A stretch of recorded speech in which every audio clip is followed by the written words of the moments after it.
Véronique, bonjour. Bonjour. Merci mille fois d'avoir accepté d'être dans ce podcast. Femme Corpo saison 2. C'est parti. Let's go. Ça va les meufs? Bah, au top. Enfin, je suis en pleine forme. Ça va, Véro? Très honoré. Véro. Véro. Non, mais on se tutoie, connaît non peu, mais on s'adore. Non, enfin, moi, je t'adore.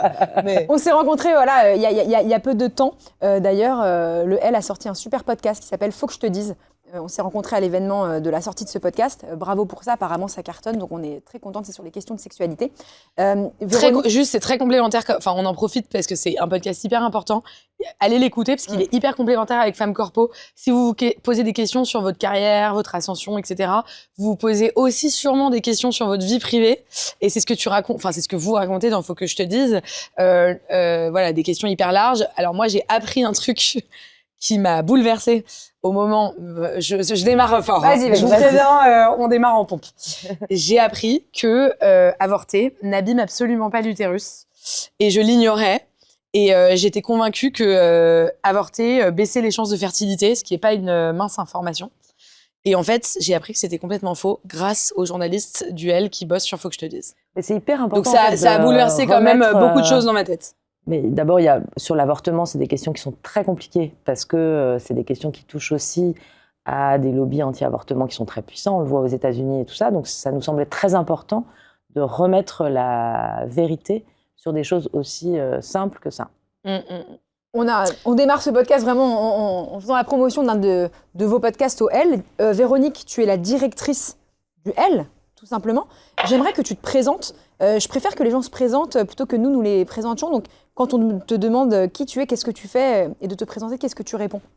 Alors, je m'appelle Véronique Philippona, j'ai 59 ans et je dirige la marque L, puisque le L est un magazine, mais c'est aussi un site, c'est aussi des réseaux sociaux, c'est aussi des podcasts, des vidéos, des événements. Donc aujourd'hui, on parle de marque et non plus de magazine. Incroyable. Même si le cœur du système, ça reste le magazine. Donc, tu es une figure qui pèse dans le milieu des médias et des médias au féminin. On va en parler. Est-ce que tu peux nous faire un peu ton grand d'ailleurs, CV succinctement? Où est-ce que tu as grandi? Qu'est-ce que tu as fait comme études? Et ensuite, par quelle boîte t'es passé dans le monde corporate? Alors, je suis née en Champagne. Voilà. J'ai fait mes études à Paris. J'ai fait une maîtrise de lettres à la Sorbonne. À l'époque, on disait maîtrise, on ne disait pas M1, M2. Ouais. Et j'ai commencé comme stagiaire, puis comme pigiste dans des journaux. Donc, j'ai commencé au JDD, où je faisais les bouclages sportifs. Donc, après les matchs de foot, j'appelais les joueurs pour savoir comment ils avaient joué. Je n'y connaissais absolument rien en foot. Et donc, du coup, les joueurs que j'avais au téléphone, parce qu'à l'époque, on appelait les vestiaires, il n'y avait pas les portables et tout ça. Bon, ils étaient assez étonnés que je dise à Zinedine Zidane, par exemple, mais vous jouez à quel poste? Non. Voilà, et donc du coup, ça donnait des choses assez amusantes. Voilà, de donc salle de ambiance. voilà, j'ai appris ce métier comme ça. Et puis ensuite, j'ai travaillé pour plein de titres. Et j'ai commencé à L en 92. Ok. Voilà, donc ça fait une longue carrière. Donc, tu rentres au L Comme stagiaire. en tant que stagiaire. Donc, tu enchaînes un peu les stages quand même. Ouais. Donc, JDD, après, il y a eu quoi? Je fais un stage au JDD, un stage à L, après je suis pigiste au JDD, pigiste à L, je travaille pour 20 ans, je travaille pour Beaux-Arts, je travaille pour tous les gens qui me demandent des piges.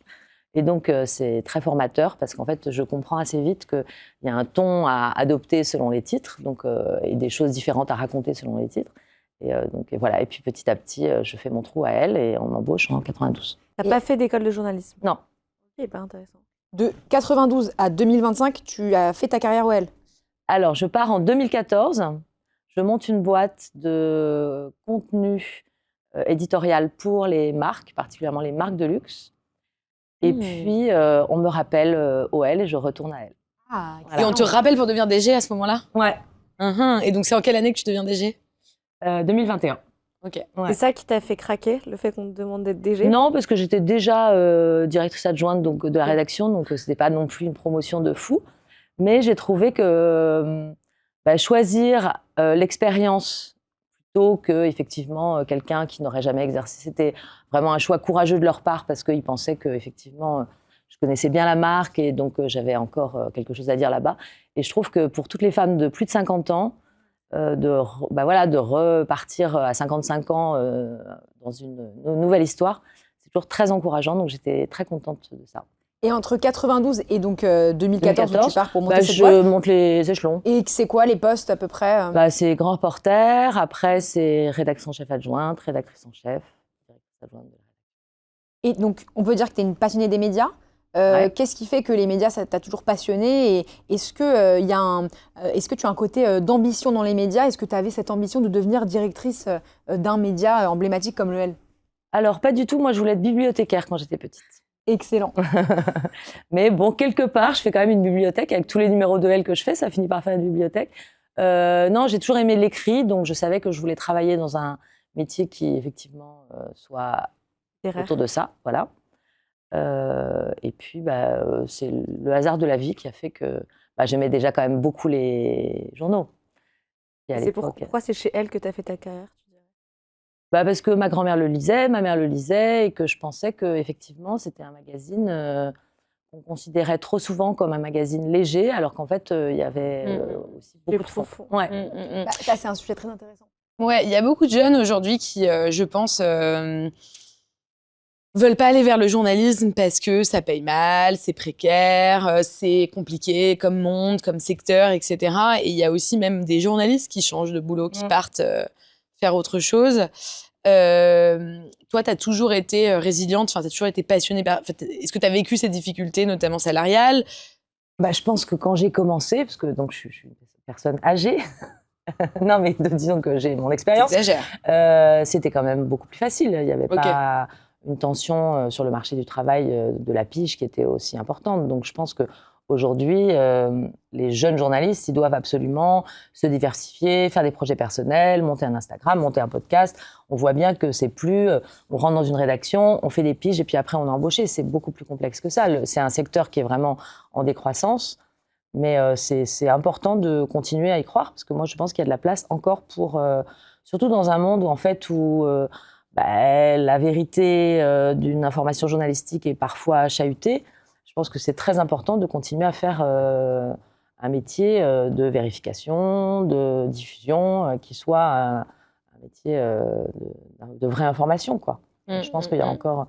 Voilà. Après, moi, j'en vois beaucoup passer, des jeunes journalistes qui sortent d'école de journalisme, qui viennent faire des stages ou des contrats pro. On en a beaucoup aussi qui viennent. Moi, je pense qu'on trouve sa place quand on le veut. Ah, on trouve sa place quand on le veut, c'est-à-dire on accepte une forme de précarité salariale si on adore ce qu'on fait. C'est compliqué, tu vois. Je pense que... Surtout à Paris, quand le prix des logements est celui qu'on connaît. Après, je pense qu'il y a une difficulté à exercer son métier comme moi je l'ai exercé en tant que pigiste, parce que c'est beaucoup moins rémunérateur. Mais je pense qu'on peut trouver d'autres manières de gagner sa vie, qu'on peut faire des dossiers de presse, qu'on peut travailler pour les marques, et qu'il y a quand même un écosystème qui te permet de vivre. D'accord. Après, le métier de pigiste, il a toujours été précaire, donc, mais c'est quand même beaucoup plus facile il y a 20 ans ou 30 ans qu'aujourd'hui. Ok. Et dans une boîte comme le L, qui est donc un média féminin, est-ce qu'il y a beaucoup d'hommes? Comment ça se passe, la répartition homme-femme? Alors nous, on n'a vraiment pas de problème de parité, parce que je pense qu'on doit être à 90% de femmes, 10% d'hommes. Vous avez un problème de parité inverse. Voilà, on a la parité inversée. Et comment, Et est-ce qu'il y a des inégalités salariales entre les femmes, les hommes? Comment ça se passe en fait dans une boîte où il y a 90% de femmes? Alors, d'abord, on appartient à un groupe qui s'appelle CMI, et effectivement, qui est attaché à l'égalité salariale. Et donc, il y a eu effectivement des rééquilibrages pour que tout le monde soit à égalité. Donc, c'est vrai qu'il y a eu des augmentations, des réajustements sur des femmes et aussi sur des hommes. Combien il y a de pourcentage de lecteurs du L? On dit qu'une lectrice sur 4 est un homme. J'adore. Ah ouais, excellent. Donc, je ne pense pas qu'une acheteuse sur 4 est un homme. Mais je pense que quand le L est là, sur la table basse, le mari, les hommes le lisent. On le voit bien quand on en discute avec les hommes. On voit bien qu'ils connaissent le contenu. Voilà, on fait pas que du rouge à lèvres. Donc, oui, c'est ce que j'allais dire. Il y a une strate quand même d'intéresser les hommes. Une strate d'intéresser les hommes, je sais pas, une strate en tout cas d'intéresser tout court. Donc, je pense qu'il y a des papiers qui concernent aussi bien les hommes que les femmes. L'actualité, la société, la culture, les livres. Donc oui, on est un média féminin, mais on est avant tout un média généraliste en fait. Quand on travaille dans un environnement de travail très féminin, VS dans d'autres secteurs, tu vois, il y a Femmes Corpo, on a reçu des femmes qui, par exemple, Najwa Ardjeni dans la saison 1, allez voir son épisode parce qu'il est ouf. Elle bosse dans le BTP, elle est ingénieure dans le BTP, tu vois. Et donc, toute sa vie, elle a été la seule femme de son équipe. C'était normal, en fait. Limite, quand il y en a une deuxième, c'est plutôt ça l'anomalie. Quand on bosse dans un environnement très féminin, c'est quoi les avantages et les inconvénients? Tu vois, j'imagine qu'il y en a. Je sais pas, parce que comme j'ai connu que ça. Il n'y a pas le problème d'un homme qui vous coupe la parole en réunion, par exemple, mais il peut y avoir des femmes qui coupent la parole en réunion.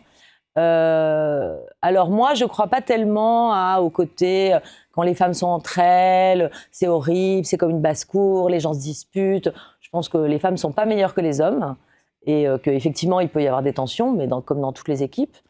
Mais c'est vrai comme on est très vigilante aussi à la liberté, à l'égalité, que c'est des valeurs qu'on porte toute l'année et sur lesquelles on s'interdit rien. Je pense qu'il y a une parole qui est quand même assez libérée et il y a quand même pas mal de sororité, quoi. C'est-à-dire qu'en fait, comme on est là pour faire en sorte que les femmes se sentent mieux dans leur vie, on essaye que l'environnement de travail soit au même niveau, quoi. J'ai une copine qui dit que si il y avait des femmes à la tête de toutes les grandes nations, il y aurait pas de guerre, quoi. Que les femmes, elles se disputent, mais elles se font pas la guerre avec des armes. Je pense que c'est vrai. Je sais pas. Moi, je pense que c'est des constructions sociétales qui datent d'il y a très très longtemps, qui datent de la préhistoire, avec les hommes chasseurs et les femmes qui restent dans la grotte et tout ça. Alors ça, apparemment, c'était pas vrai. Hein. Les femmes chassaient beaucoup. Donc, c'est ce qu'on a raconté. Complètement faux. Et je pense que c'est ce que je disais. Les femmes sont pas meilleures que les hommes, donc. Je ne suis pas sûre que si toutes les femmes étaient à la tête de grandes nations, il n'y aurait pas de guerre. Je ne crois pas. Moi, en 2017, j'ai créé un média féministe qui s'appelle Fresh sur les réseaux sociaux, que des gens connaissent, qui a eu un rayonnement. Et en 2017, quand on l'a créé avec mon ex-associé, on a imposé le mot féministe. On a dit c'est un média féministe. C'était au moment 2017 de MeToo. Et c'était un peu un gros mot à cette époque-là. Vous, au L, est-ce que d'abord vous dites que vous êtes un média féministe et en plus, aussi autre question, comment ce mot a évolué dans les médias féminins type le L? Alors bon, on a 80 ans cette année, donc en effet, je pense que le mot féminisme a dû émerger à l'époque, dans les années 70, quand il y a eu effectivement toute cette révolution, cette première révolution féministe, on va dire, où les femmes ont brûlé leur soutien-gorge et on a demandé quand même d'avoir un tout petit peu des droits qui pouvaient être un tout petit peu pas trop loin de ceux des hommes. Donc je pense que là, le mot a émergé. Après, je pense qu'il y a eu si je refais l'histoire des femmes et l'histoire du L, dans les années 80-90, il y a eu un peu... on avait l'impression que tout était acquis. Hein. On se souvient des femmes des années 90, les superwomen. On avait l'impression que voilà, ça y est, elles étaient l'égale des hommes. Et puis ensuite, il y a eu 2017 et une autre prise de parole sur effectivement tout ce système de domination qui continuait à être systémique. Et c'est vrai que, par exemple, le mot patriarcat, je pense que c'est un plus gros mot que le mot féministe. Encore aujourd'hui, hein. D'accord. Chez moi, enfin pas ouais, mais je pense que quand on dit patriarcat, parfois des gens qui sont un peu moins engagés vous regardent, oh là là, encore une excitée, quoi. Donc, je pense qu'il y a encore quand même des mots, même violence systémique, par exemple, c'est un mot qui peut qui gêne beaucoup. Mais est-ce que vous vous dites féministe? Ah bah oui, bien sûr. Dans le texte, dans le L. Oui. Ok, sans problème. Après, je pense qu'il y a toujours pour moi, c'est pas... Enfin, disons que faire en sorte que les femmes se sentent dans un monde à la fois libre et égal, c'est juste la normalité, c'est de l'humanisme, c'est même pas du féminisme. Donc pour moi, le féminisme va de soi, en fait. Non, mais moi, tu sais, je suis beaucoup sur les plateaux télé et souvent il y a des hommes et des femmes et beaucoup des femmes qui disent sur le plateau, je ne suis pas féministe, mais les femmes devraient être payées autant que les hommes. Je ne suis pas féministe, mais c'est pas normal qu'on puisse encore taper sur sa femme, whatever. Et je dis, du coup, t'es féministe, parce que si tu veux l'égalité entre les femmes et les hommes, c'est la définition. Mais pour beaucoup de gens aujourd'hui, c'est un truc bien plus complexe, le féminisme, que juste de dire l'égalité. Je sais pas, vous êtes dans cette mais parce que bataille, il y a des personnes que ça gêne dans vos lecteurs. On vit encore dans un monde, et bon, on le voit maintenant avec ce qui se passe aux États-Unis et tout ça, où en fait, les hommes n'ont pas tellement envie de perdre le pouvoir, et donc du coup, le féminisme fait encore peur à une frange de la société qui est un tout petit peu plus conservatrice. Je ne sais pas quel plateau de télé tu fréquentes, mais Oui. Je sais pas si c'est Super, que les des Des plateaux de conservateurs. débat. Vous êtes une femme corpo qui bouscule les codes de l'entreprise ou vous en connaissez une. N'hésitez pas à nous mettre un commentaire ou à nous envoyer un DM pour nous le signaler. On a trop hâte de vous recevoir sur notre canapé. Mais le L appartient à un gros groupe, donc CMI. Mhm. J'imagine qu'au board de ce groupe, il y a une majorité d'hommes, à mon avis. Je dis ça. Le COMEX, c'est paritaire. Oh, ok, Allez, d'accord. ouais. Donc je me suis avancée. T'y es? Non. Non. Ok. Est-ce qu'il y a eu des décisions éditoriales, notamment des positionnements féministes, par exemple, qui ont pu gêner peut-être des hommes du board ou d'autres hommes qui prennent des grosses décisions au sein du groupe CMI? En tout cas, personne ne me l'a dit, parce qu'on me laisse entièrement libre de mes décisions. C'est vrai que moi-même, je connais bien la marque, et donc du coup, je connais l'ADN, et donc je sais sur quelle lutte je peux avancer, sur quelle lutte ça mettra peut-être un peu plus de temps. Donc voilà, j'essaye de... Par exemple, il y a 2 ans, quand on a fait la gagnante de Drag Race en couverture du L, bon, je ne suis pas sûre qu'effectivement, des hommes hétérosexuels blancs de 55 ans aient complètement compris pourquoi on mettait une drag queen, mais c'est pas grave. Comment non, vous choisissez justement qui est en couve? Ouh là là, c'est le Ah ouais, ça, c'est la grosse question.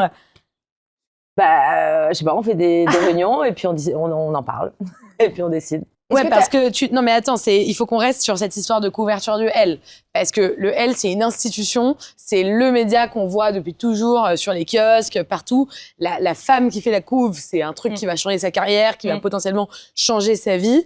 C'est une décision que vous mettez combien de temps à la prendre Parfois ça va très vite, il y a une évidence, c'est-à-dire que il y a des femmes qui sont d'abord de la famille L depuis très longtemps, des actrices qui ont grandi avec nous, même Catherine Deneuve, elle était une des premières couvertures qu'elle a faites, elle était avec sa fille Chiara qui avait 8 jours en couverture. Donc il y a des femmes qui en fait traversent l'histoire de L et qui sont des évidences. Je sais pas, Laetitia Casta, Sophie Marceau, Monica Bellucci, Inès de la Fressange. Enfin, il y a des égéries, un peu des ambassadrices. En tout cas, il y a des femmes qui font vraiment partie de la famille et qu'on continue de suivre au travers des années.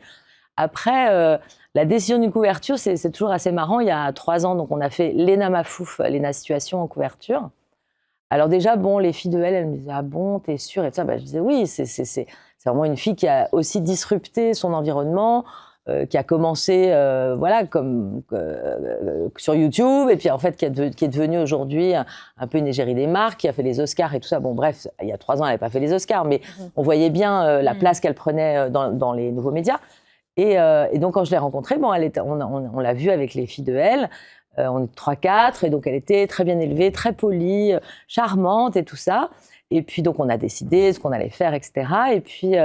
Et puis, une semaine après, elle m'a rappelé, puis elle m'a dit « Bon, quand je vous ai vu, je voyais pas trop ce que c'était, hein. » Le L.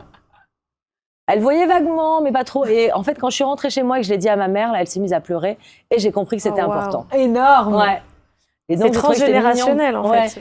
Ou pas vraiment. Du coup, il y a une transmission à faire avec cette génération-là, parce que si Léna, elle savait pas trop. Non, parce que je pense qu'en fait, elle comprenait à quel point c'était important.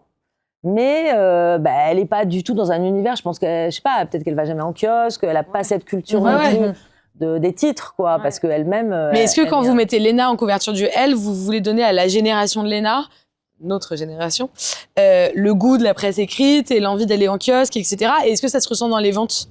Qu'il y a d'autres gens qui viennent acheter? En fait, Léna, par exemple, on a fait une bonne vente, mais on n'a pas fait non plus. T'as pas exposé les records. On n'a pas fait du x2. Parce que je pense que y a effectivement des jeunes comme vous qui l'ont acheté, mais il y a peut-être des lectrices de 40-50 qui se sont dit c'est qui celle-là, je la connais pas, je le prends pas. Donc en fait c'est toujours assez. C'est quoi le L le plus vendu, la couve la plus vendue? Alors contrairement à ce qu'on croit, ça n'est pas Emmanuel Béard de dos avec son string en forme de chouchou là, parce que c'est une couverture très célèbre. La ref. Mais on la mettra à l'écran. On mettra à l'écran. Ouais. Je pense que c'est Cécilia Sarkozy au moment de son divorce. Oh, wow. Oh là là. Ouais. Ah oui. Et elle a accepté de faire la couve au moment de son divorce. Ouais, 3 jours après être partie de l'Élysée, ouais. Donc au moment où Nicolas Sarkozy a été élu à peu près. Ouais, c'était 3 mois après, parce qu'elle a quand même fait après. l'investiture, donc elle est, je sais plus exactement, mais oui, c'était quelques mois après. Et elle a dit, je divorce, je fais la couve du L, quoi. Ouais. Et vous êtes à un Vous moment avez avec eu Carla aussi, un non? gros machin parce que. On a fait Carla, ouais, mais Carla c'est plus Je veux dire, vous conte de faites toute la fées. ligne. Ils se sont rencontrés Non, à mais oui, mais Disneyland, Carla, tout ça, c'est- c'était voilà. c'est- Cécilia Sarkozy, elle partait en plein premier quinquennat de Sarkozy. Oui. C'était quand même un Juliette, truc, elle énorme. avait 8 ans. Donc Voilà. Et après, on a fait une énorme vente et on a fait un retirage du titre pour la première fois de l'histoire de Elle, puisque d'habitude, comme c'est un hebdo, même quand on était en rupture de stock, le lendemain, on retirait pas. Et sur la couve qu'on a faite il y a 3 ans avec une femme afghane au moment de la chute de Kaboul, à nouveau en 2021, 2022, je sais ça a cartonné. pas, ça a cartonné. Ouais, Ah. on a fait un retirage. Ah d'accord. On ne fait jamais. Donc justement, parfois vous prenez le parti pris de prendre d'être politique quelque Oui. part. Est-ce que le L est politique? Bah ouais. Bah, c'est de la même Engagé, manière que l'écologie sans la politique, c'est comme du jardinage. Bah, je pense que être une J'aime. femme, On a les slogans, on a les rêves. Bravo. bah, je pense que c'est pareil. Être une femme, c'est politique dans tous les aspects de notre vie. Bah tout est politique. Est-ce que vous avez déjà eu des femmes mode, c'est politiques politique. françaises en couve Ouais. ou étrangères? Ouais. Qui Michelle Obama. Michelle Obama, c'est la femme d'un président. Ouais, mais bon, Tu veux elle faire slider. a quand même fait son. Non, Oui, elle a fait son on peut dire chemin. qu'elle a fait son travail. Édith Cresson, quand elle a été Première ministre. Mhm. Vous Euh, n'avez pas fait Elisabeth Borne. On a fait un bandeau avec Elisabeth Borne. Ok. Parce que je pense que oui, c'est important de mettre en scène des femmes politiques. Je ne pense pas qu'on ait fait Ségolène Royal au moment quand elle s'est présentée à la présidence, mais on a dû la faire pareil en bandeau. Je pense que c'est très important d'écouter effectivement ce qu'elles ont à dire. Pourquoi sur la couverture du L, il y a toujours une femme en mode icône Ouais. et pas, tu vois, enfin, ou peut-être que ça arrive, Plusieurs. mais ouais, ou je sais pas, autre chose comme photo, quoi. Pourquoi vous aimez cette iconitude? Pourquoi on aime? Alors, je pense que c'est surtout les lectrices qui aiment, parce que quand on regarde une couverture de Elle, on doit pouvoir se dire, c'est moi en mieux. Alors parfois en beaucoup mieux, parfois en un peu mieux, mais en fait je pense qu'il y a une immédiateté et une sorte d'identification à la couverture qui fait que ça marche mieux quand la fille est seule. Parfois ça nous est arrivé de faire des couvertures à 2, à 3. On a fait toutes les configurations possibles. Dans les années 80, on faisait des hommes et des femmes ensemble. Je sais pas, Catherine Deneuve, Alain Souchon. Enfin, il y a eu plein de possibilités différentes, mais là, l'année dernière, on a fait une couve avec les JO avec 8 athlètes. Donc, ça peut nous arriver de faire plusieurs. Mais en fait, grosso modo, il faut que la fille, elle ait envie de l'acheter parce que ça lui parle. La fille lui parle. Puis c'est l'identité de Elle, c'est un peu de Madeleine de Proust. Enfin, c'est aussi comme ça, je trouve. Je pense que l'identité, elle s'est aussi construite au fil des années, puisque dans les années 50, vous voyez des jolies madames avec des petites robes comme ça, qui tient un C'est ce que car j'allais passé. dire. Enfin, voilà, l'identité, elle a bougé au fil des années quand même. Est-ce que tu as le sentiment que Elle s'est adaptée au fait que, par exemple, au rapport au corps, tu disais, quand on regarde le magazine Elle, ça doit être soit en mieux. Est-ce que c'est encore plus vrai aujourd'hui ou moins vrai aujourd'hui? Parce qu'on pourrait logiquement dire hyper violent pour les femmes aussi de ne pas pouvoir s'identifier en couve de Elle à un modèle qui lui ressemble. C'est ce que j'allais dire, c'est juste quand tu as dit c'est soit en mieux. Moi, quand je regarde les pages d'un journal, pas forcément Elle, mais mode, quand je vois des mannequins de 1m80, 50 kg, je me vois pas du tout, si tu veux. C'est pas moi en mieux, c'est genre pas moi du tout, ça sera jamais moi, si tu veux. Et du coup, Tu veux pas te projeter? bah non, je me projette pas. Alors que si je voyais des moi en mieux, peut-être que je me dirais, ah, ça m'irait bien de porter ce genre de vêtements ou que sais-je. Enfin, je sais pas, moi je trouve que c'est toi en mieux. Je vois pas pourquoi avoir 3 kilos de plus que le mannequin t'empêche de mais te j'ai pas projeter dans 3 un kilos jean. de plus que le mannequin. Non, mais c'est ça toute la nuance. la question va être dans le sens de est-ce que vous avez eu un changement, une progression des formes, des couleurs de peau, des types de femmes dans votre histoire? De l'âge des femmes aussi. Je pense qu'aujourd'hui, par exemple, on ne retouche plus les photos comme avant. Là, comme on fait 80 ans, là, on a passé en revue toutes les années. Et les années 80-2000, les filles, elles sont passées, mais vraiment à la palette. En plus, ça devait pas être, il n'y avait pas les outils qu'on a aujourd'hui. Donc franchement, elles sont hyper, hyper retouchées. Et moi, je me bats énormément avec les photographes et avec les actrices elles-mêmes ou avec les mannequins, parce que je ne veux pas qu'on retouche trop un visage et je ne veux pas qu'on retouche trop un corps. Donc on peut retirer les taches, un bouton, estomper quand même un peu quelques rides pour que la fille ait l'air fraîche, on va dire. Mais et de la même manière, je regarde vraiment très attentivement, et la fille du casting, elle le sait parce que je la sursoule, que je ne veux pas que les filles soient trop maigres. Je veux pas qu'on voit des côtes, je veux pas qu'on voit des clavicules. Donc c'est vraiment toujours un sujet. L'histoire de la minceur extrême dans la mode, c'est un vrai problème pour les femmes et pour nous, parce que il y a eu des choses qui ont été faites. Il y a une charte qui a été signée il y a quelques années sur effectivement le fait que les filles devaient passer une visite médicale avant les défilés, etc. Mais les filles dans les défilés continuent à être ultra maigres. Donc c'est ce que j'allais dire, il y a une sorte de bataille entre les médias dans la mode et les créateurs de mode qui eux choisissent leurs mannequins, et les médias tirent un peu le sujet vers le haut et essayent d'être progressistes, là où effectivement les DA, ceux qui choisissent les castings, les mannequins, sont toujours un peu, je trouve, arriérés dans la manière d'appréhender les corps. Je ne sais pas si on peut parler en général, mais il y a des créateurs, bon, je ne vais pas les citer là, mais ça ne sert à rien, mais qui, en fait, n'aiment que les filles ultra maigres. Et c'est ultra choquant. Après, je ne sais pas, Maria Grazia chez Dior, par exemple, je pense qu'elle fait attention à son casting. La fille qui fait Hermès, je pense qu'elle fait attention à son casting. Alors, c'est ça qui est très intéressant, c'est qu'en fait, comme c'est des filles qui sont quand même assez connues dans le milieu de la mode et du luxe, très souvent, en fait, on les retrouve. Mais je pense qu'elles font attention à la manière dont elles sont habillées. Et c'est également des femmes. C'est des femmes DA. Ouais. Il y a une différence, je trouve, entre les femmes DA et les hommes DA. Je dis pas que tous les hommes DA sont des gens qui adorent la maigreur, hein, mais c'est vrai que les femmes favorisent un peu des corps différents. Peut-être. Et comment tu trouves que la période actuelle, et surtout depuis 2017, MeToo, a eu un impact sur vous, votre rédaction, ou la DA que vous avez fait avec le L? Est-ce que ça a eu, tu trouves, un changement? Déjà, je pense que chacun a fait sa petite révolution personnelle, parce qu'en fait, moi, j'ai été élevée en fait, dans l'idée que tout était un peu acquis, tout ça. Et en fait, quand la parole s'est libérée au moment de MeToo, on s'est rendu compte qu'en fait, il y avait des champs entiers qui n'étaient pas pris en compte, particulièrement sur les VSS et aussi sur l'égalité. Donc, je pense que chacun a reçu tout ça avec cet énorme bouleversement de la parole des femmes qui se libère. Et donc, nous, on était là aussi pour accompagner, voire même devancer sur certaines choses, quoi. Donc, c'était très important pour moi et pour le L de soutenir la parole des victimes dans le cinéma. Donc on a fait parler Charlotte Arnault sur l'affaire Depardieu, on a fait parler Judith Godrèche, on a fait parler... et toi, on a ouvert la parole. Tu disais tout à l'heure justement que tu avais 59 ans, donc tu as vu quand même l'évolution, enfin tu as quand même une vision un peu plus globale que moi sur l'évolution de... Quel âge as-tu? J'ai 25 ans. Ok. Donc voilà. Tu es ma fille. Voilà.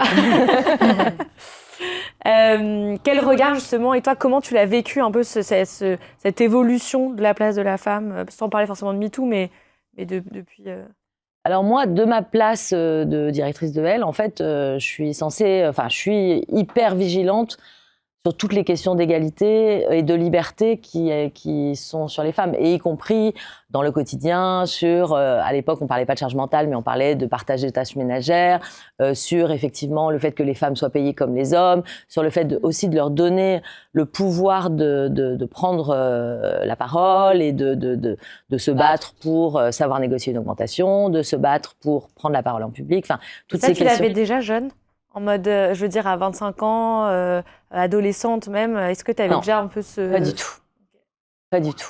Non, c'est en arrivant à Elle où j'ai découvert qu'effectivement... Ça fait ta révolution intérieure chez Voilà, et puis j'ai fait après ma deuxième révolution grâce à mes enfants qui ont à peu près ton âge, même un peu plus vieilles.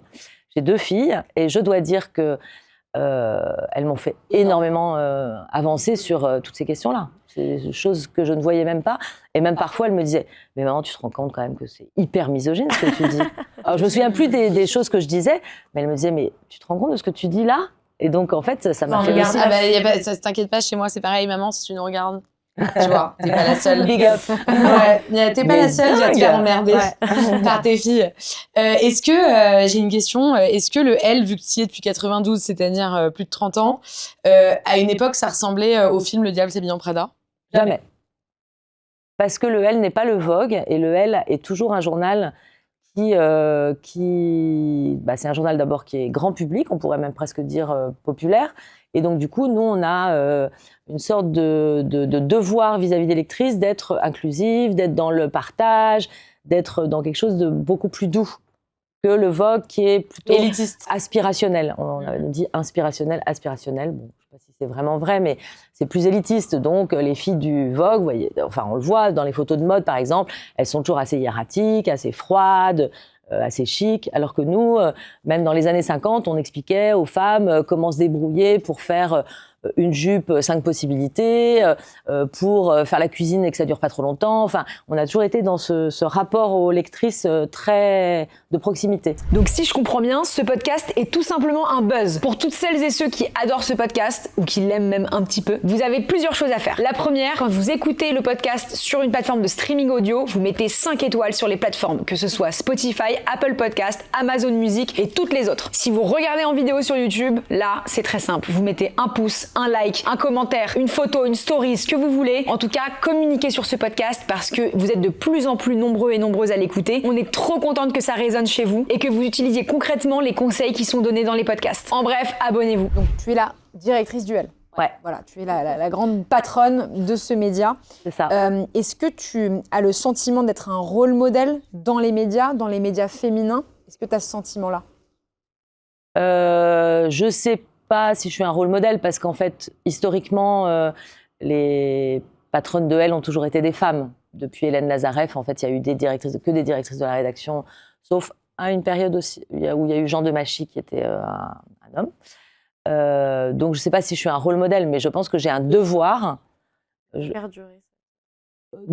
prendre la parole, de dire ce que je pense et de dire ce que pense le Elle, et que en fait, c'est comme ça qu'on avance. En fait, c'est aussi... J'ai beaucoup de chance parce que je suis à une place de pouvoir, on va dire. Et donc, du coup, j'ai un devoir vis-à-vis des femmes qui n'ont pas forcément ma place, de parler aussi en leur nom et de leur dire qu'il faut voilà, s'investir, se battre et que ça va aller. Et toi, tu as eu des rôles modèles, justement? Moi, dans mon enfance, j'ai une enfance assez bourgeoise en Champagne. Donc, moi, les femmes rôle modèles, c'était pour moi des intellectuels comme je sais pas, Simone de Beauvoir, Marguerite Duras, Marguerite Yourcenar. Je me souviens de regarder Apostrophe ébahie en voyant ces femmes écrivains. Voilà, c'était plutôt des femmes qui n'étaient pas dans mon univers immédiat.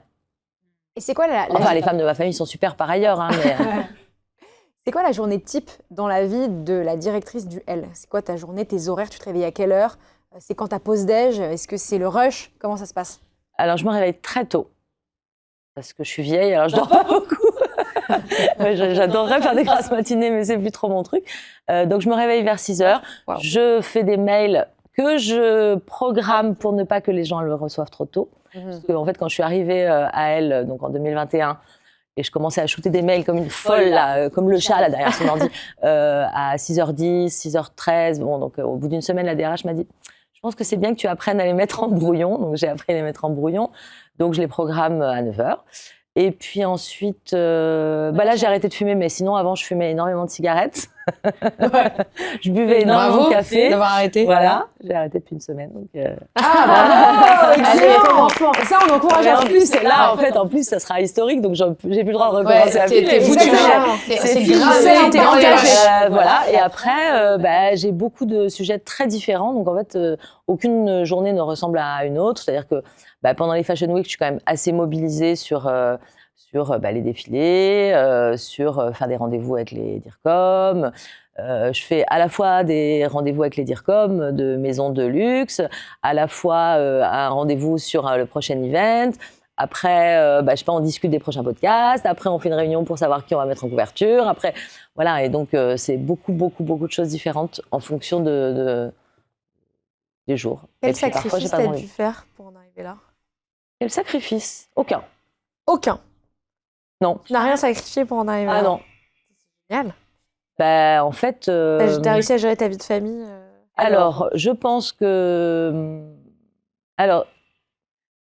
Je pense qu'il faut absolument s'enlever de la tête que quand on travaille beaucoup, les enfants sont malheureux. C'est faux, en fait. Quand on travaille beaucoup, ça veut dire qu'on a les moyens de se faire aider. Et moi, j'ai toujours été aidée dans ma vie parce que je gagnais bien ma vie. Et donc, alors moi, je me voyais vraiment comme une mère très at large. C'est-à-dire vraiment, quasiment, m'occupant pas de mes enfants, et parce que c'était comme ça, et que je bossais beaucoup. Et en fait, mes filles, ensuite, m'ont dit « Mais tu étais complètement folle, tu étais une mère poule, tu étais sur notre dos toute la journée. » Donc, en fait, la perception qu'on peut avoir nous-mêmes de notre relation aux autres n'est pas forcément vraie. Tu disais à tes filles que tu aimais beaucoup ton métier? Ah, je pense qu'elles le voyaient. que c'est hyper important, je trouve, quand ta maman bosse énormément, Ouais. qu'elle te dise combien elle kiffe ce qu'elle fait. Ouais. Alors, une fois, j'avais emmené ma fille à elle. C'est pour vous dire, en fait, qu'elles ont aussi leurs pensées propres et qu'elles sont assez tendres avec moi, mais comme toi, tu peux avoir avec ta mère, elles ont aussi un peu leur avis sur la question. Quand ma fille était petite, ma fille est née, je l'emmène au L un jour. Et donc normalement au L, c'est, je sais pas, c'est comme Disneyland quoi, toute la journée, on leur donne des gâteaux, on les fait jouer à l'ordinateur, on leur offre des vernis, je sais pas quoi. Donc normalement les petites filles, elles adorent venir, enfin les enfants, ils adorent venir au L. Et le soir on repart et puis je me souviens qu'elle était petite parce elle était encore derrière moi, elle avait pas le droit de venir devant là. Donc, elle devait avoir en dessous de 12 ans.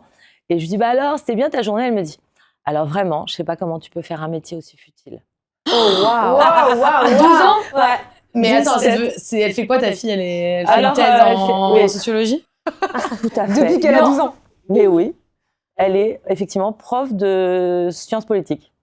Elle a fait- Énorme. Ouais. Ah Fake oui. news. Tu vois, je t'ai dit que toi et moi, Ouais. il y avait un truc depuis le Exactement. début. Donc elle a fini sa 11e année d'études l'année dernière. et elle est prof à la Sorbonne. Je dois dire quelque chose. Vas-y, à vous. Femme Corpo, saison 1, saison 2, il y a un point commun entre nos femmes qu'on adore et qu'on est trop contente d'entendre, c'est qu'elles viennent de milieux socioculturels assez bourgeois. Je me permets de t'en parler parce que tu l'as dit. Il y en a une qui avait des parents qui étaient des sénateurs. Bref, pas toutes, mais quand même beaucoup. C'est vrai que dans ce pays, il y a plusieurs problèmes. Il y a le fait que les femmes ont du mal à accéder aux postes de pouvoir, mais chez les femmes, il y a aussi pas toutes les femmes qui accèdent au même poste. Et effectivement, venir d'un milieu bourgeois, avoir des parents qui te transmettent, je sais pas, le goût peut-être des études, le patrimoine économique déjà, parce que pour pouvoir faire des longues études, etc. Non mais bon, bref, c'est quand même un gros avantage dans la vie. C'est quoi le conseil que tu donnerais à une femme de 18 à 25 ans qui veut devenir journaliste et qui vient pas forcément qui a pas forcément cette aisance? Parce que pareil, je le vois parce que moi aussi je travaille dans les médias. Les médias, c'est des milieux hyper élitistes en fait. Tu vois, il faut avoir des références, faut être cultivé. Tu vois, quand t'es jeune, moi, je sais, on dit beaucoup des jeunes, elle est géniale, ou lui, il est génial parce qu'il est cultivé. Tu vois, mais être cultivé, c'est pas... tu peux être hyper curieux et te cultiver tout seul, mais c'est quand même un sacré truc que tu obtiens de ta famille, en fait, tu vois. Et d'un point de vue vraiment égalité des chances, parce que je sais que le journalisme, c'est une vocation chez beaucoup de jeunes, et j'imagine à quel point il y a des jeunes qui s'en empêchent, parce que, voilà, tout ce dont on a parlé, voilà, c'est quoi ton conseil pour les jeunes qui n'ont pas forcément ces codes-là, et qui, du coup, vont se sentir un peu jugés en permanence? C'est un sujet très compliqué parce que c'est un sujet d'ascenseur social et effectivement dans les médias comme je pense dans la finance ou dans plein d'autres secteurs, il y a un ascenseur social qui ne fonctionne pas. Donc je pense que nous on a un devoir aussi de faire remonter nous des CV. C'est vrai qu'on a plutôt tendance effectivement à faire à s'obliger à prendre des gens qui sont pas la copine de ma cousine quoi. Donc ça c'est hyper important. Mais pour le faire, encore faut-il que la personne ose envoyer une lettre de motivation et tout ça. Donc, j'enjoins toutes les jeunes femmes qui ont envie de faire un stage à elles déjà à m'envoyer leur CV. Et je pense que... Alors, je dirais deux choses. Je dirais qu'il faut lire des gens qui ont travaillé sur la question d'être transfuge de classe, parce que c'est très compliqué. Donc, je dirais qu'il faut lire, par exemple, Annie Ernaux ou Didier Ribon ou Édouard Louis pour comprendre la difficulté que c'est effectivement de sortir de sa classe sociale, parce que c'est ça. Et puis, donc je pense qu'aujourd'hui, c'est valable pour une femme, mais c'est valable aussi pour un homme, ou c'est valable pour une minorité LGBT. C'est très complexe. Mais Didier Ribon en parlait déjà, et d'ailleurs Édouard Louis en parlait déjà très bien de ce que c'est que de grandir dans un milieu très pauvre et de vouloir une ascension sociale. Et après, la souffrance que c'est d'être sorti de sa classe, la honte que tu peux avoir d'appartenir à cette classe sociale. Donc vraiment, il faut lire ça pour justement se libérer de tout ça. Et puis ensuite, il faut ne rien s'interdire. Et donc du coup, il y a des écoles de journalisme et des écoles, il y a Sciences Po qui a une 3e voie maintenant et qui fait... Je pense qu'il y a quand même des choses qui se font dans l'école encore de la République qui permettent aux élèves qui veulent. Moi aussi, je suis convaincue de ça. De réussir. Il y a des classes prépa dans les lycées ZEP, il y a vraiment encore des choses. Donc, il faut y croire et s'accrocher et y aller. Juste, tu as dit que les jeunes t'envoyaient un CV. Concrètement, ils t'écrivent où? Tu veux que je donne mon adresse mail? Alors, peut-être pas ton adresse mail. J'ai beaucoup de lettres dans mon nom, mais... Je me doute. Comment on postule chez elle pour un stage? Franchement, vous regardez l'ours du journal, vous achetez le magazine pour les gens de moins de 25 ans. Hein, alors déjà, vous allez dans un kiosque. Alors, qu'est-ce qu'un kiosque? Voilà, et dans l'ours, il y a toutes les adresses mail. Donc, vous m'envoyez un mail et je le transmets. D'accord. Voilà. Ok, bah peut-être que t'es ok pour qu'on les mette dans la bio de l'épisode. Ouais. Voilà. Bon, bah vous irez regarder en dessous et on vous mettra. J'espère que j'aurai plein de courriers. Et vous vous adressez en direct à Véronique. Ouais. Quand on t'écoute, on a le sentiment quand même ça a été un parcours extrêmement riche et que tu as évidemment passé plein de réussites, mais est-ce que tu as eu des échecs marquants? Est-ce qu'il y a des choses qui t'ont... Tu as eu le sentiment Parce qu'on parle souvent de tout ce qui brille, de tout ce qui marche, de tout ce qui est génial, mais on sait combien derrière, il peut y avoir peut-être pas de sacrifice, mais quand même un peu des échecs. Je cherche un peu les aspérités. Voilà. Des échecs. C'est vrai qu'en 2014, j'étais quand même assez triste de quitter la rédaction. Mais comme je suis revenue, en fait, je sais pas, donc il y a eu, effectivement, j'étais assez heureuse aussi de faire autre chose, parce que j'avais connu que ça. Donc l'idée de travailler différemment aussi me plaisait. Des échecs, j'ai sûrement raté plein de couvertures de Elle. Hein. On pourrait les reprendre, les 30, et puis je me dirais, oh, putain, celle-là, elle est quand même pas terrible, quoi. Ah ouais. Oui. Quand on les regarde 1 an ou 2 ans après, on se dit, ah ouais, bon, quand même pas génial. Mais bon, on essaye de faire du mieux qu'on peut chaque semaine, mais ouais, je pense qu'on a, par exemple, pour parler de l'actualité, je pense qu'en fait, on n'a pas su bien avoir nos angles vraiment pointus sur Betharam, alors que vraiment, c'est un sujet qui dépasse aujourd'hui les Pyrénées, on va dire. Ouais, bien sûr. Donc ça, j'aurais aimé qu'on ait, par exemple, la fille de François Fillon qui parle chez nous. Voilà, j'ai plein de petits regrets comme ça, de me dire, ah oui, mais ça, sur tel sujet... La fille de François Bayrou. J'ai dit Fillon. Oh, le pauvre. Non, oui. Non, mais pardon. C'est pas grave. Et donc, ok, alors là on parle d'actualité. Il y a une actualité qui est assez forte, je pense, et qui est intemporelle, c'est la négociation des salaires quand on est une femme. Ouais. Toi, comment tu as géré ces moments-là où tu as eu des promotions à chaque fois au sein de l'entreprise? Comment tu as géré ces négociations de salaire? Alors, je me disais toujours, un homme, il n'hésiterait pas à demander, donc je demande.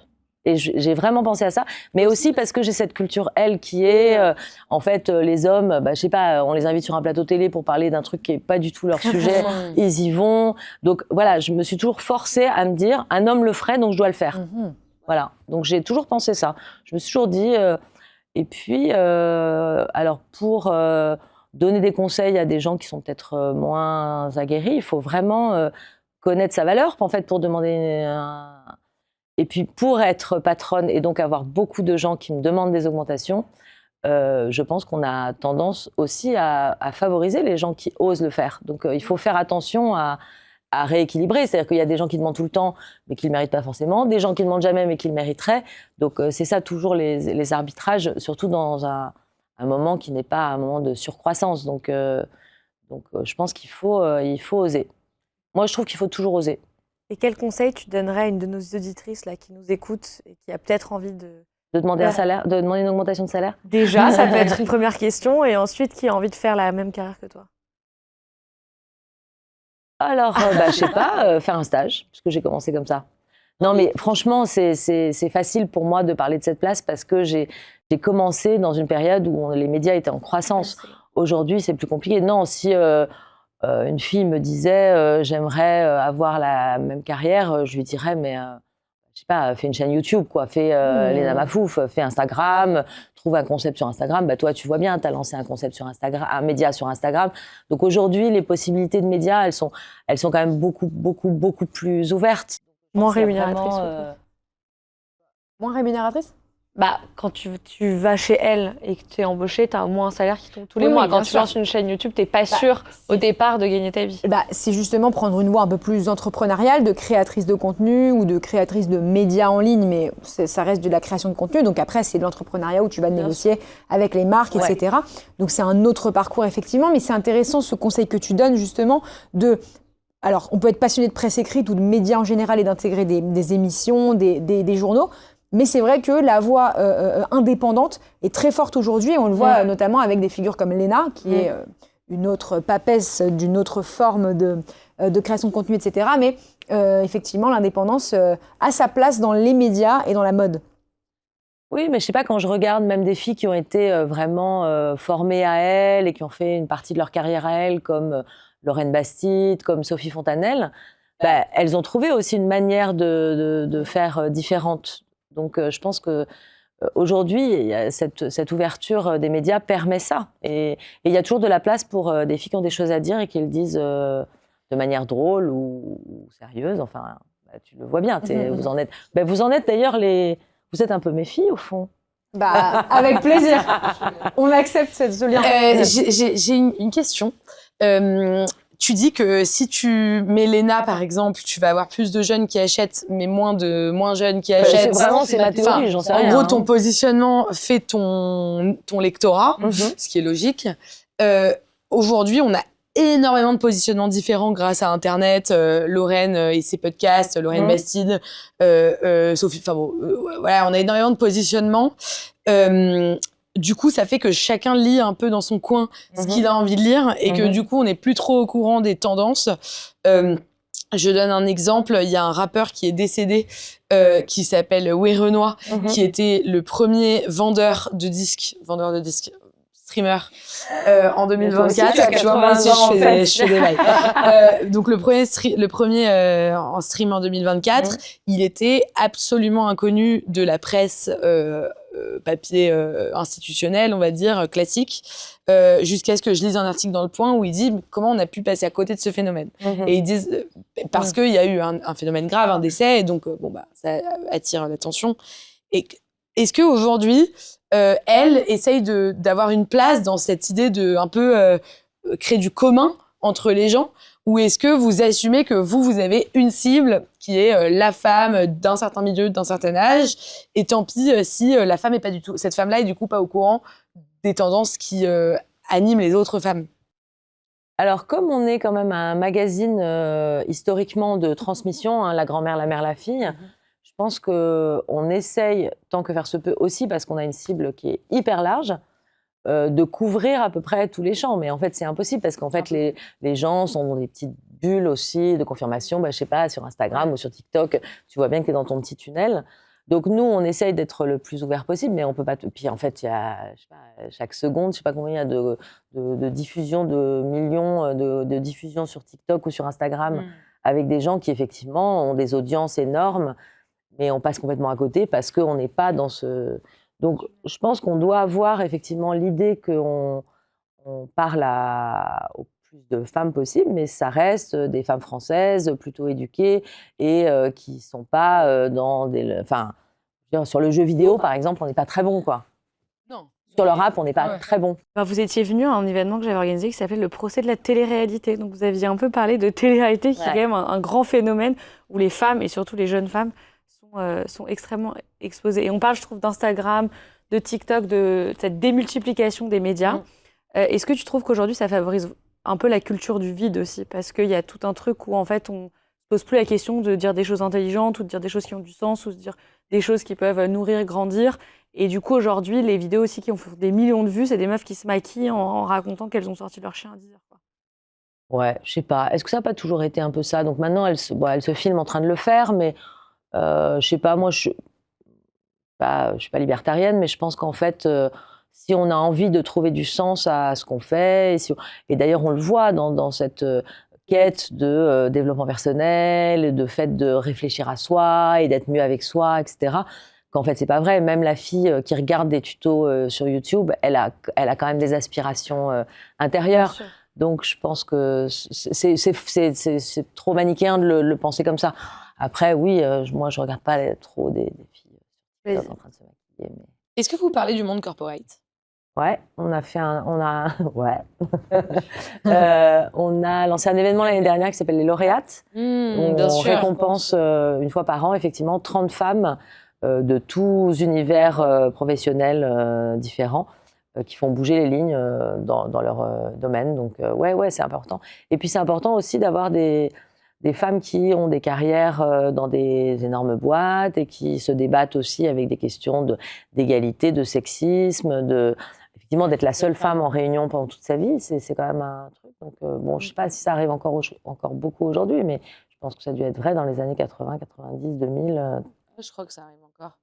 Enfin, ça dépend des secteurs, mais Ouais. il y a des secteurs où ça arrive encore pas mal, ouais. Ouais, ma fille, donc mon autre fille est ingénieure et elle est souvent seule en réunion en fait. Comme c'est la plus jeune, donc. Elle est ingénieure en quoi? Ouais, elle fait de la transformation écologique pour les quartiers, pour les villes.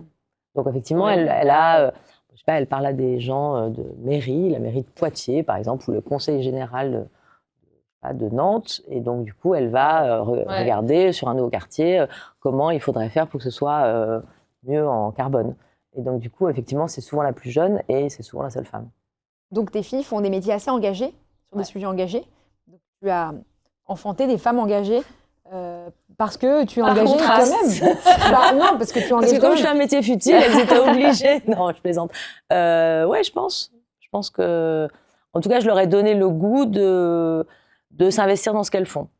Voilà. Et donc, je pense qu'elles ont trouvé chacune leur voie et elles sont effectivement très motivées par ce qu'elles font. Il y en a une qui est prof et l'autre qui est ingénieure et elles ont envie de changer le monde. Et en fait, c'est ça que j'aurais envie de donner comme conseil à une jeune fille ou une jeune femme, c'est que vraiment, faire des toutes petites choses pour soi ou pour les autres peut vraiment changer le monde autour de soi, mais plus particulièrement soi par rapport au monde. Je pense que faire des toutes petites choses, même si on n'a pas le temps de s'investir par exemple dans une association, même si on n'a pas le temps de... Moi je dis tout le temps, ah là là, mais quand je serai à la retraite, je donnerai des cours d'alphabétisation, je donnerai des cours de journalisme gratuits quelque part et tout ça.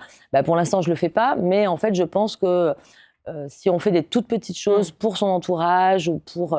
moi, j'ai une voix qui porte puisque je fais le L chaque semaine, mais enfin tout le temps d'ailleurs maintenant, parce que maintenant, 24-24, mais je pense que ça désangoisse en fait de faire des choses. Voilà, et ça permet aussi de se valoriser, ça permet d'avoir un regard plus bienveillant sur soi-même.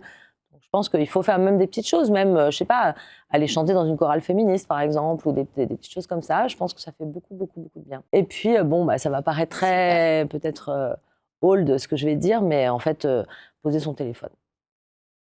Ah ouais, on est trop sur le téléphone. On Des est là, connexions numériques. on a le téléphone greffé toute la journée, du matin au Mais soir. il faut acheter elle, lire elle et mettre son téléphone en mode avion. Non, mais je pense qu'il faut s'autoriser des plages où on s'en... je sais pas, quand on dit aux enfants « Ah, mais c'est bien de s'ennuyer » et tout ça, je pense que nous aussi, on doit pouvoir avoir le loisir de s'ennuyer, en fait, ou en tout cas d'avoir la pensée qui divague pendant 5-10 minutes sans penser à rien, et donc ne pas aller sur l'appli Elle pour regarder quel nouveau contenu on a mis en ligne. C'est super que les gens viennent toute la journée, mais aussi qu'ils puissent ne pas venir pendant 10 minutes, je trouve ça sympa. Merci. C'est tout, ça sera ma conclusion. Bah oui, c'est une, c'est une belle conclusion. C'est une très belle conclusion. C'est un peu comme chez le psy ici. Ouais. On te laisse sur la phrase. On est très tu tu sais. On te laisse sur la phrase la plus importante que tu as prononcée. Oui, mais tu ne me dis pas, vous me devez 80 €. Attends, t'es pas encore sorti. Et tu me dis pas, on va s'arrêter là, à la semaine prochaine. Mais tu peux revenir. À la saison prochaine. T'es la bienvenue ici.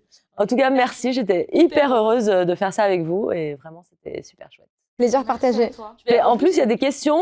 Tu vois, quand je te vois, je me dis, mais en fait, peut-être qu'elle a raison. Peut-être quand même, j'ai fait des sacrifices, mais je vois pas lesquels. Donc, je pense que je vais y penser. Et après, je vais vous envoyer.